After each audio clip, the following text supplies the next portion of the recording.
Talk shows Pakistan سیاسی واقعات، رجحانات اور آج کی سیاسی صورتحال کے مختلف پہلوؤں کے بارے میں جائزوں اور تبصروں کے ساتھ ساتھ جہاں سیاسی تاریخ کے مختلف کرداروں کے حوالے سے آپ تک معلومات پہنچاتا ہے، وہاں بعض اوقات ایسے موضوعات پر بھی اپنی رپورٹس پیش کرتا ہے جن کو طوالت اور دلچسپی کے پیش نظر مختلف حصوں میں تقسیم کیا جاتا ہے۔ گزشتہ روز ٹاک شوز پاکستان نے تحریک انصاف اور پیپلز پارٹی کے ایسے سیاسی کرداروں کا جائزہ لیا جو مخالف سیاسی جماعتوں اور ان کی لیڈرشپ کو شدید نکتہ چینی اور تنقید کے نشانے پر رکھتے ہیں۔ آج کے اس جائزے میں مسلم لیگ نواز کے ایسے سیاسی کرداروں کو موضوع بنایا جا رہا ہے جن کو تازہ ترین سیاسی ٹرمینالوجی میں شہباز گل ٹائپ قرار دیا جاتا ہے۔ مسلم لیگ نواز کے 3 دہائیوں پر مشتمل سیاسی سفر کا جائزہ لیا جائے تو سب سے زیادہ شہباز گل مسلم لیگ نواز کی صفوں میں ملتے ہیں، جن کا سیاسی کام محض یہ رہا ہے کہ وہ نواز لیگ کی مخالف سیاسی پارٹیوں اور ان کی قیادت پر الزامات عائد کرتے رہے،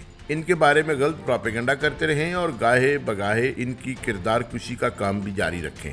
اتفاق اور بدقسمتی دیکھیں، یہاں بھی پہلی صف میں شیخ رشید کھڑے ملتے ہیں، جن کو مسلم لیگ نواز کی قیادت محض اس لیے پسند کرتی تھی کہ وہ پیپلز پارٹی کی سربراہ محترمہ بینظیر بھٹو کو تختہ مشق بناتے اور ان پر الزامات لگاتے رہتے۔ یہ کہنا غلط نہیں کہ شیخ رشید نے بینظیر بھٹو اور ان کی والدہ نصرت بھٹو کے بارے میں ہمیشہ اخلاق سے گری ہوئی گفتگو کی، اور سب سے قابل شرم بات یہ ہے کہ وہ ایک عورت کو جو اس وقت سیاسی مخالف تھی نشانہ بناتے۔ شیخ رشید کی سیاسی بصیرت کا اندازہ لگانے کے لیے یہ کافی ہے کہ وہ بینظیر بھٹو یا نصرت بھٹو کی سیاسی پالیسیوں پر تنقید نہیں کر سکتے تھے، بلکہ اس وقت کی نواز لیگ کی قیادت اور طاقتور اداروں میں بیٹھے مہم جوؤں کی خواہش پر صرف ان کے کردار پر کیچڑ اچھالتے اور نواز لیگ کی مرکزی قیادت تالیاں بجاتی رہتی۔ نواز لیگ جب اقتدار میں آتی تو صلے میں شیخ رشید کو وزارت پیش کی جاتی۔ اگر اس وقت کی سیاسی آرکائیوز کو ٹٹولا جائے تو آج بھی کئی ایسی تصاویر مل جاتی ہیں جن میں شیخ رشید فرط جذبات میں میاں نواز شریف کا منہ چومتے ہوئے ملتے ہیں۔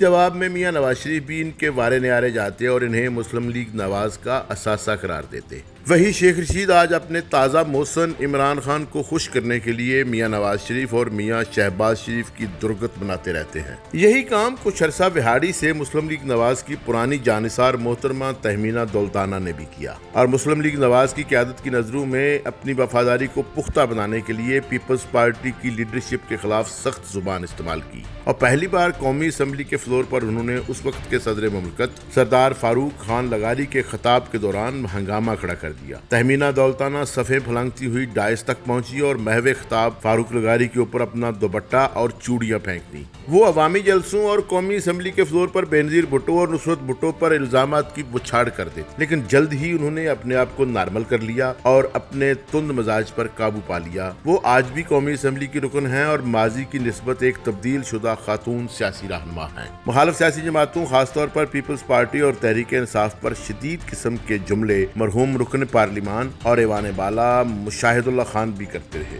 مشاہد اللہ خان کے ہاں ایک خاص قسم کا سیاسی طنز تو نمایاں طور پر ملتا، لیکن وہ دوسرے لیگی رہنماؤں کی طرح رقیق جملوں سے اکثر اجتناب کرتے۔ وفات سے قبل ان کی آخری زوردار جنگ تحریک انصاف کے رہنما فواد چودھری کے ساتھ قومی اسمبلی اور سینٹ کے مشترکہ اجلاس کے دوران ہوئی، جس میں انہوں نے فواد چودھری کے ساتھ جو رویہ اپنایا اس کا دفاع مشکل تھا۔ جواب میں فواد چودھری بھی ویسے رویے کا مظاہرہ کرتے ہوئے نظر آئے اور بات شنام ترازی تک پہنچ گئی، لیکن جو وار مشاہد اللہ خان کر چکے تھے وہ اپنا کام دکھا چکا تھا۔ تمہیں تو میں باندھ کے آیا تھا۔ نہیں پلیز اس طرح کے الفاظ ایکسپنج کر دیں جی۔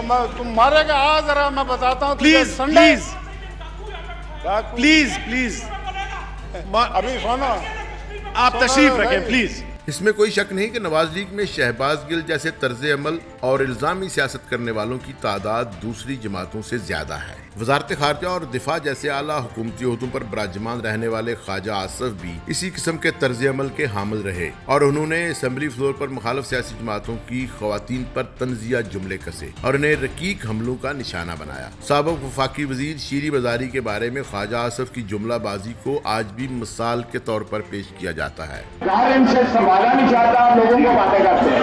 Order in the house, order in the house, چپ کراؤ ذرا۔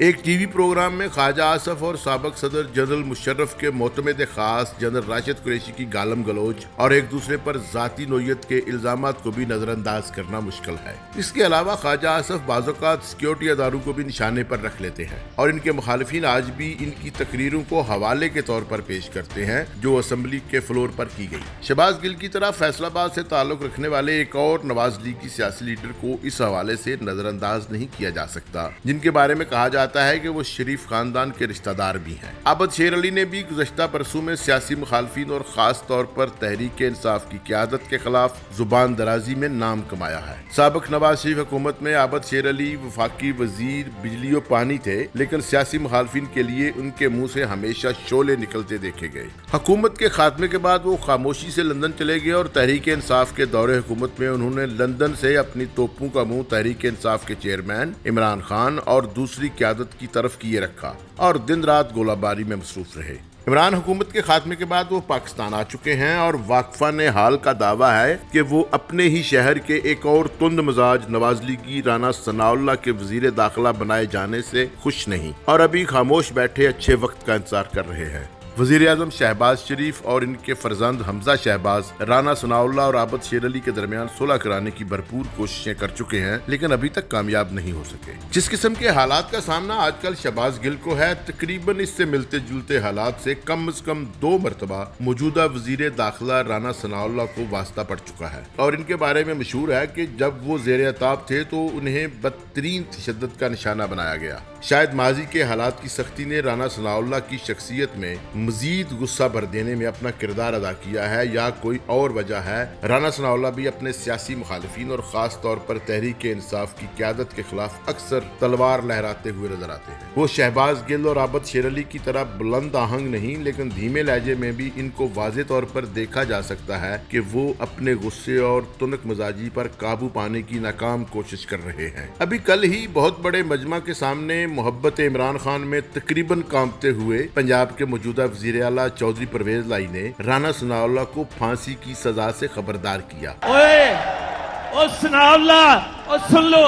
تو پھانسی کی نشانی ہے۔ ثناء اللہ تم جیلوں کے پیچھے جانے والے ہو۔ لیکن دوسری طرف رانا ثناء اللہ ثابت قدمی کے ساتھ اپنے خیالات اور سیاسی انتقام کی خواہشات پر ڈٹے ہوئے نظر آتے ہیں۔ سیاسی مخالفین کے خلاف دبنگ قسم کا انداز اپنانے والے مسلم لیگ کے ایک اور نوجوان لیڈر کا تعلق بھی شہباز گل، رانا ثناء اللہ اور عابد شیر علی کے شہر فیصل آباد سے ہے۔ طلال چودھری بھی گزشتہ کئی برسوں سے غصے کی شدید لپیٹ میں ہیں۔ اسی غصے اور تند مزاجی کے عوض انہیں سپریم کورٹ کی طرف سے نااہل قرار دیا گیا، لیکن وہ ٹی وی پروگرام اور عوامی خطابات میں اکثر اوقات اپنے متشددانہ خیالات و احساسات کا ذکر کرتے ہوئے ملتے ہیں۔ نواز لیگ کے موجودہ صدر اور وزیر اعظم شہباز شریف بھی خاص طور پر انتخابی جلسوں اور ریلیوں کے مواقع پر اپنے غصے اور انتقامی خیالات کے ہاتھوں مجبور ملتے ہیں۔ گزشتہ انتخابات کے دوران انہوں نے سابق صدر آصف علی زرداری کو سڑکوں پر گھسیٹنے اور پیٹ پھاڑ کر لوٹ مار کا پیسہ برآمد کرنے کا زبردست جذباتی اعلان کیا، جبکہ اس سے پہلے جب وہ وزیر اعلیٰ پنجاب تھے اور لوڈ شیڈنگ کے خلاف وفاق کی حکومت سے مصروف جنگ تھے تو روزانہ کی بنیاد پر کسی کیمپ میں دستی پنکھا چلاتے ہوئے نظر آتے اور پیپلز پارٹی کی طرف اپنی توپیں کر کے فائرنگ کرتے رہتے۔ ایسا محسوس ہوتا ہے جیسے سیاسی مخالف کے لیے بے تحاشا غصہ اور انتقامی جذبات ہماری سیاست کا امتیازی نشان بن چکے ہیں اور تقریباً تمام بڑی سیاسی جماعتوں کے لیڈر تیزی کے ساتھ اس کی لپیٹ میں آ رہے ہیں۔ ہمارے سیاسی جلسے سیاسی منشور کی وضاحت سے زیادہ سیاسی مخالفین کے لیے انتقامی جذبات کی نشر و اشاعت کا مرکز ہے۔ اس تمام پس منظر کو دیکھا جائے تو بے چارہ شہباز گل مجبور نظر آتا ہے، کیونکہ فضا میں ہر طرف غصہ اور انتقام ٹھاٹھے مارتا ہوا نظر آ رہا ہے۔